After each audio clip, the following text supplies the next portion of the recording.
Hello friends, welcome to think oxide. मैं हूँ doctor Rupal और मेड डाइजेस्ट के नए एपिसोड में आपका स्वागत है। दोस्तों, आज हम देखने वाले हैं ओटीसी ड्रग्स। हाँ दोस्तों, ये ओटीसी ड्रग्स का मतलब क्या है? तो दोस्तों, आज हम देखेंगे कि ओटीसी ड्रग्स ये क्या चीज है। दोस्तों, ओटीसी का फुल फॉर्म है ओवर द काउंटर ड्रग्स। हाँ दोस्तों, ये एक इस तरह के दवाइयाँ है जो फैक्ट्री मेड और एक रेडीमेड ड्रग्स बोल सकते हैं। इसको हम लोग एक तुलना करें तो दोस्तों, ये एक हम लोग बोल सकते हैं कि एक रेडीमेड कपड़ों की तरह है। हाँ दोस्तों, जब भी आप खरीदने जाते हो तो टी शर्ट आपको रेडीमेड खरीदने जाते हो तो वो एक ही तरह के टी शर्ट जो होते हैं, जैसे कि आपने समझ लो एक येलो कलर का एक टी शर्ट खरीद रहे हो, समझ लो इसका साइज 36 है। तो दोस्तों, ये जो 36 साइज का येलो कलर का टी शर्ट है, ये बहुत ही ज्यादा मात्रा में बनाया हुआ है और ये सभी को, जो भी पर्सन है जिनको भी ये खरीदना है वो खरीद सकते हैं। जो भी 36 साइज में फिट होते हैं और जिनको येलो कलर पसंद है वो ये टी शर्ट डाल सकते हैं। तो इसी तरह से दोस्तों ओटीसी ड्रग्स होते हैं। तो दोस्तों, इसमें और प्रिस्क्रिप्शन ड्रग्स में क्या फर्क होता है? तो दोस्तों, ओटीसी जो ड्रग्स होते हैं ये काफी माइल्ड होते हैं और ये इस तरह से बनाए जाते हैं कि घर में सभी लोग इसको इस्तेमाल कर सके। और जबकि प्रिस्क्रिप्शन ड्रग्स जो होते हैं वो पेशेंट स्पेसिफिक या पर्सन स्पेसिफिक होते हैं। दोस्तों, एक खास बात ओटीसी ड्रग्स की मैं ये आपको बताना चाहूंगी। दोस्तों, जब भी आप कोई भी ओटीसी ड्रग्स खरीदते हो, ओटीसी ड्रग्स का मतलब जैसे कि मैंने आपको बताया ओवर द काउंटर ड्रग्स। आप दुकान में गए, आपने कह दिया कि मुझे सरदर्द है, तो दवाई वाले ने आपको एक सरदर्द की गोली दे दी। या फिर आप कोई पेट्रोल पंप पे गए और वहां पे आपने सर्दी खांसी की दवाइयां जो डिस्प्ले पे लगाई होगी वो आप खुद ही वो दवाई ले लेते हो। तो दोस्तों, इसमें एक महत्वपूर्ण बात ये है कि जब आप किसी भी तरह की ओटीसी ड्रग्स लेते हो, इसमें दोस्तों लीगल रिस्पॉन्सिबिलिटी सिर्फ आपकी होती है, ना कि कोई भी दवाई कंपनी की या किसी भी फार्मास्यूटिकल कंपनी की। दोस्तों, इसमें क्या होता है कि आप खुद ही वो की बीमारी डायग्नोस करते हो और आप खुद ही सेल्फ ट्रीटमेंट करते हो। ऐसे में दोस्तों, जो लीगल लायबिलिटी होती है वो सिर्फ आपकी होती है, ना कि किसी भी डॉक्टर की या फार्मास्यूटिकल कंपनी की। दोस्तों, और एक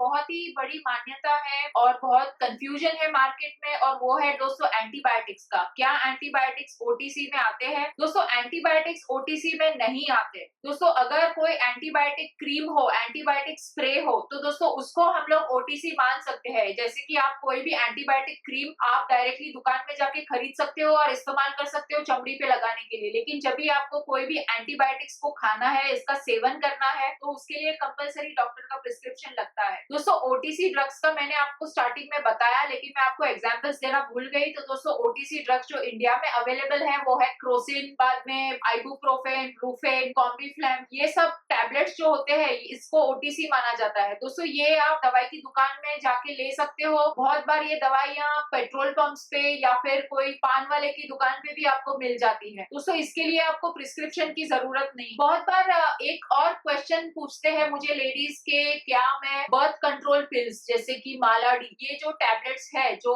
नसबंदी के लिए या फिर बच्चों के बीच गैप रखने के लिए जो टैबलेट्स इस्तेमाल होती है, क्या उसके लिए मुझे प्रिस्क्रिप्शन चाहिए? तो दोस्तों, इसके लिए आपको प्रिस्क्रिप्शन की कोई जरूरत नहीं है। इसको ओटीसी में ही माना जाता है। आप जाके दवाई की दुकान से आप खरीद सकते हो बिना प्रिस्क्रिप्शन के।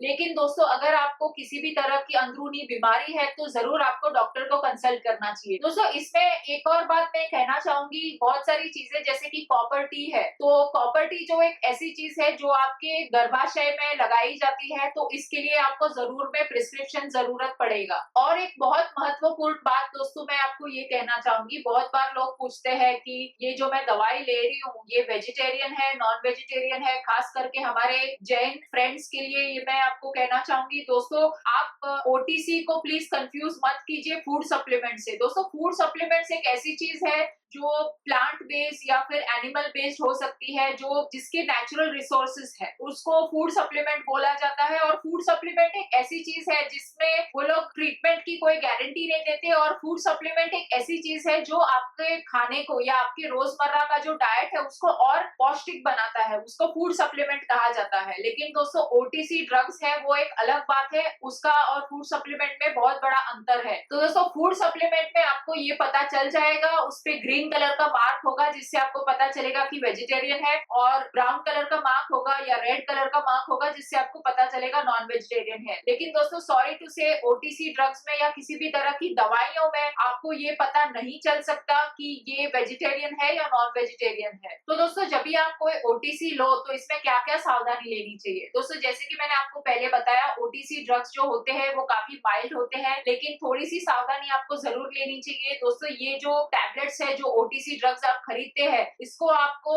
सूखी जगह पे रखना चाहिए, हो सके तो सूर्य की रोशनी से बचा के रखना चाहिए। इसका मतलब बहुत सारे लोग ऐसा समझते हैं कि मुझे वो टैबलेट्स है वो फ्रिज में रखनी चाहिए। दोस्तों इसमें फ्रिज में रखने के लिए कोई जरूरत नहीं है। आप अपने कबर्ड में या अपने बेडरूम के वार्डरोब के ड्रॉअर में भी आप रख सकते हो, जहाँ पे वो सुरक्षित रह सकती है। दोस्तों आपको एक बहुत ही बड़ी खास बात एक ध्यान रखनी चाहिए ओटीसी ड्रग्स इस्तेमाल करने के टाइम पे, कि खास करके लेडीज जो प्रेग्नेंट है या फिर जो स्तनपान करा रहे हैं या फिर जस्ट उन्होंने नवजात बच्चे को जन्म दिया है, ऐसे लेडीज को ओटीसी ड्रग्स लेने के पहले जरूर एक दो बार सोचना चाहिए। और दोस्तों अगर आप ओटीसी ड्रग्स को बच्चों में इस्तेमाल कर रहे हो तो प्लीज उसको सावधानी से इस्तेमाल कीजिए, हो सकता है कि उनको रिएक्शन हो जाए। और एक बहुत महत्वपूर्ण बात हमारे भाइयों के लिए, हमारे दोस्तों के लिए ये है कि दोस्तों प्लीज आप किसी भी तरह की दवाइयां, चाहे वो ओटीसी हो या प्रिस्क्रिप्शन दवाइयां हो, उसको प्लीज आप अल्कोहल के साथ मत लीजिए। दोस्तों इससे बहुत ही सीवियर आपको रिएक्शन हो सकता है और रिएक्शन की वजह से आपको जो तकलीफ हो उसको ट्रीट करने में भी बहुत सारी मुश्किलें आ सकती है। तो दोस्तों आज की ये एपिसोड में हमने देखा कि ओटीसी ड्रग्स और प्रिस्क्रिप्शन ड्रग्स में क्या फर्क है और ये ओटीसी ड्रग्स कैसे है। दोस्तों अगर आपको ये वीडियो पसंद आया हो तो प्लीज इसको लाइक और शेयर करना मत भूलिए। दोस्तों आप प्लीज मेरे चैनल को सब्सक्राइब कीजिए, इससे मुझे और भी प्रेरणा मिलेगी कि मैं इस तरह के वीडियोस आपके लिए बनाऊं। दोस्तों प्लीज अगर आपको कोई सजेशन हो, अगर आपको कोई टॉपिक्स के बारे में डिस्कस करना हो तो मुझे कमेंट सेक्शन में लिख के भेज दीजिए। तो दोस्तों आज के लिए सिर्फ इतना ही, हमारी फिर मुलाकात होगी, तब तक के लिए टेक केयर और गुड नाइट।